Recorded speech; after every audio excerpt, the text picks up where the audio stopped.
ಮೊನ್ನೆ ತಾನೇ ಲೇಔಟ್ ಒಂದು ವಿಸಿಟ್ಗೆ ಅಂತ ಹೇಳ್ಬಿಟ್ಟು ನಾನು ತಮಿಳ್ನಾಡು ತಿರ್ಚಿಗೆ ಹೋಗಿದ್ದೆ. ಆಗ ಫ್ಲೈಟ್ನಲ್ಲಿ ಬರಬೇಕಾದ್ರೆ ಕಂಡಂತಹ ದೃಶ್ಯ ಇದು ನೋಡ್ಬೋದು. ನಮ್ಮ ಮಹಾದೇವಪುರ, ಇಂದಿರಾನಗರ, ಟಿನ್ ಫ್ಯಾಕ್ಟ್ರಿ, ಈ ಕೋರ್ ಈಸ್ಟ್ ಬೆಂಗಳೂರು ಏನಿದೆಯಲ್ಲ, ಇದು ಬೆಳ್ಳಂದೂರು, ಮಾರತಳ್ಳಿ, ನೀವು ನೋಡ್ಬೋದು ಯಾವ ರೀತಿ ಮನೆಗಳು ಕಟ್ಟಿದ್ದಾರೆ, ಯಾವ ರೀತಿ ಜಾಮ್ ಪ್ಯಾಕ್ ಆಗಿದೆ ಅಂತ ಹೇಳಿದ್ರೆ ಎಲ್ಲಿ ನೋಡಿದರೂ ಕಾಂಕ್ರೀಟ್ ಕಾಡ್ ಅಂದರೆ ಇದೆ ಅನ್ನೋದು ನಂಗೆ ನೈಜವಾಗಿ ಅವತ್ತು ಕಂಡು ಬಂದಿದ್ದು. ಯಾಕಂದರೆ ನೀವು ನೋಡ್ಬೋದು ಎಲ್ಲಿ ನೋಡಿದ್ರೂ ಮನೆಗಳು, ಎಲ್ಲಿ ನೋಡಿದ್ರೂ ಆ ಕೆರೆಗಳನ್ನ ಎಲ್ಲ ಡ್ರೈನೇಜ್ ಮಾಡ್ಕೊಂಬಿಟ್ಟಿದ್ದಾರೆ.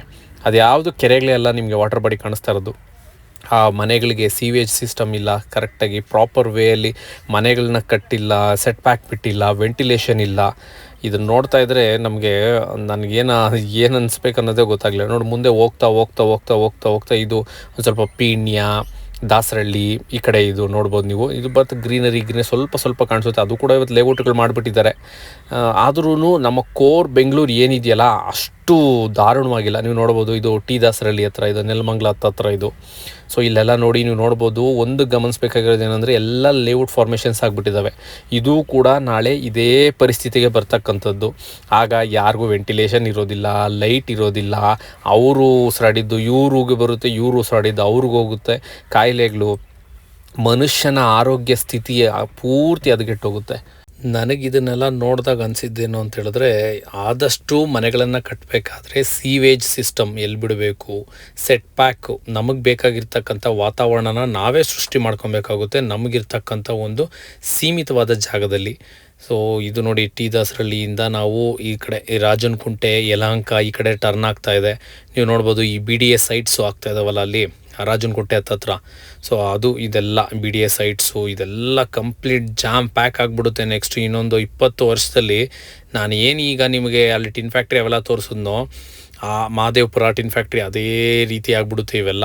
ಸೊ ಈ ಗ್ರೀನರಿ ಏನು ಕಾಣಿಸ್ತಾ ಇದೆ, ಈಗ ಬೆಂಗಳೂರಿಗೆ ಇರ್ತಕ್ಕಂಥ ಸುತ್ತಮುತ್ತಲಿನ ಜಾಗಗಳಿಂದನೇ ಬೆಂಗಳೂರಿನ ಕಾರ್ಬನ್ ಡೈಆಕ್ಸೈಡ್ ಕಡಿಮೆ ಆಗಿ ಆಕ್ಸಿಜನ್ ಬರ್ತಾ ಇರೋದು. ಇದು ಕೂಡ ನಾಶ ಆಗಿ ಎಲ್ಲ ಕಡೆನೂ ಕಾಂಕ್ರೀಟ್ಮಯ ಆಗಿಬಿಡ್ತು ಅಂತ ಹೇಳಿದ್ರೆ ಮುಂದಿನ ದಿನಗಳಲ್ಲಿ ಭಾಳ ಕಷ್ಟ ನಮಗೆ ಸರ್ವೈವ್ ಆಗೋದಕ್ಕೆ. ಹಾಗಾಗಿ ಯಾರೇ ಮನೆಗಳು ಕಟ್ಟಿದ್ರು, ಯಾರೇ ಲೇಔಟ್ಗಳು ಮಾಡಿದ್ರು, ಯಾರೇ ಅಪಾರ್ಟ್ಮೆಂಟ್ಸ್ ಮಾಡಿದ್ರು, ಸೀವೇಜ್ ಸಿಸ್ಟಮ್ ಸರಿಯಾಗಿ ಮಾಡ್ಕೊಳ್ಳಿ, ಡ್ರೈನೇಜ್ ಸಿಸ್ಟಮ್ ಮಾಡ್ಕೊಳ್ಳಿ, ವೇಸ್ಟನ್ನ ಸರಿಯಾಗಿ ಆಚೆ ಕಡೆ ಹಾಕ್ಕೊಳ್ಳಿ, ಮತ್ತು ಸುತ್ತಲಿನ ವಾತಾವರಣವನ್ನು ಸರಿಯಾಗಿ ಇಟ್ಕೊಳ್ಳಿ, ಗ್ರೀನರಿಯನ್ನು ಬೆಳೆಸ್ಕೊಳ್ಳಿ. ಒಂದಷ್ಟು ಲಿಮಿಟೆಡ್ ಜಾಗದಲ್ಲಿ ನೀವು ಪ್ಲ್ಯಾಂಟ್ಸ್ ಹಾಕೋದು, ಟ್ರೀಸ್ ಹಾಕೋದು, ಗ್ರೀನರಿ ಗಾರ್ಡನಿಂಗ್ ಮಾಡೋದು ಮಾಡ್ಕೊಳ್ಳಿ. ನೋಡಿ, ವೇಸ್ಟನ್ನು ಆಚೆ ಹಾಕಿ ಬರ್ತಕ್ಕಂಥ ಕಾರ್ಬನ್ ಡೈಆಕ್ಸೈಡ್ನ ಆಕ್ಸಿಜನ್ಗೆ ಕನ್ವರ್ಟ್ ಮಾಡೋದಕ್ಕೆ ಒಂದಷ್ಟು ಗಿಡಮರಗಳನ್ನ ಹಾಕ್ಕೊಳ್ಳಿ. ಒಂದಷ್ಟು ನೀವು ಒಳ್ಳೆಯದು ಯೋಚನೆ ಮಾಡ್ಕೊಳ್ಳಿ. ಇಷ್ಟಿದ್ರೆ ಭಗವಂತ ಕೊಟ್ಟಿರೋ ಹಾಗೆ ಭೂಮಿ ಇದೆ, ಫ್ರೀಯಾಗಿ ಗಾಳಿ ಇದೆ, ನೀರಿದೆ, ಇದನ್ನು ಬಳಸ್ಕೊಂಡು ನಾವು ಹೆಂಗೆ ಬೇಕಾದರೂ ಇರ್ಬೋದು. ಆದರೆ ಇವತ್ತು ನಾವು ಮಾಡ್ತಾ ಇರೋದು ಭಾಳ ಅನ್ಯಾಯ ಅಂತ ನನಗೆ ಇದು ನೋಡಿದ ಮೇಲೆ ಅನಿಸಿದ್ದು. ಹಾಗಾಗಿ ತಿರ್ಚಿಗೆ ಹೋದಾಗ ಫ್ಲೈಟಿಂದ ನೋಡಬೇಕಾದ್ರೆ ನನಗೆ ಭಾಳ ಕುತೂಹಲಕರವಾಗಿ ನೋಡಿದೆ. ಯಾಕಂದರೆ ಭಾಳ ಆ್ಯಟಿಟ್ಯೂಡ್ ಕಡಿಮೆ ಆಗಿರೋದ್ರಿಂದ ನನಗೆ ಭಾಳಷ್ಟು ಕಾಣಿಸ್ತು. ಮತ್ತು ನಾನು ಮ್ಯಾಪಲ್ಲಿ ನೋಡ್ತಾ ಇದ್ದೆ ಯಾವ ಜಾಗದಲ್ಲಿ ಬರ್ತಾಯಿದ್ದೀನಿ ಅಂತ ಹೇಳಿ. ಸೊ ಭಾಳ ಒಂದು ಒಳ್ಳೆ ಎಕ್ಸ್ಪೀರಿಯೆನ್ಸು. ಇದನ್ನು ತಿಳಿಸ್ಬೇಕು ಅಂದ್ಕೊಂಡೆ ನಾನು, ಎಲ್ಲರಿಗೂ ತಿಳಿಸೋಣ, ಹೇಳೋಣ. ಯಾಕಂದರೆ ನಾನು ಒಬ್ಬ ಸಿವಿಲ್ ಇಂಜಿನಿಯರ್ ಆಗಿರೋದ್ರಿಂದ ಇವತ್ತಿನ ಕಟ್ಟಡ ನಿರ್ಮಾಣಗಳು ಮತ್ತು ಲೇಔಟ್ ಫಾರ್ಮೇಷನ್ಸು, ಅಪಾರ್ಟ್ಮೆಂಟ್ಸು ಯಾವ ರೀತಿ ಆಗ್ತಾಯಿದೆ ಅನ್ನೋದನ್ನು ತಿಳಿಸೋ ಒಂದು ಉದ್ದೇಶದಿಂದ ಈ ಒಂದು ವಿಡಿಯೋನ ಮಾಡಿದ್ದೀನಿ.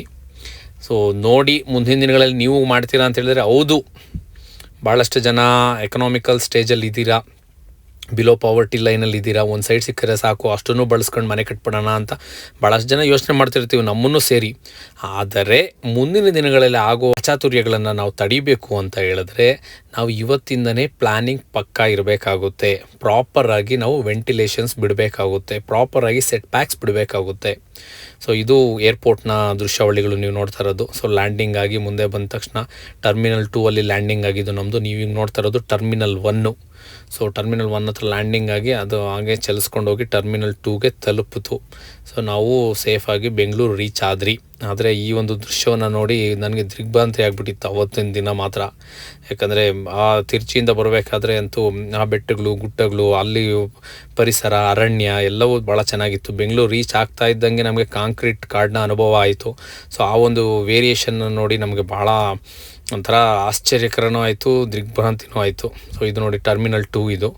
ಸೊ ಟರ್ಮಿನಲ್ 1ಇಂದ ಟರ್ಮಿನಲ್ 2ಗೆ ಬಂದು ಇಳಿದ್ವಿ. ಇದು ನನ್ನ ದೃಶ್ಯಾವಳಿಗಳು. ಇಷ್ಟ ಆಗಿದರೆ ಶೇರ್ ಮಾಡಿ, ಲೈಕ್ ಮಾಡಿ, ಸಬ್ಸ್ಕ್ರೈಬ್ ಮಾಡ್ಕೊಳ್ಳಿ. ಧನ್ಯವಾದ.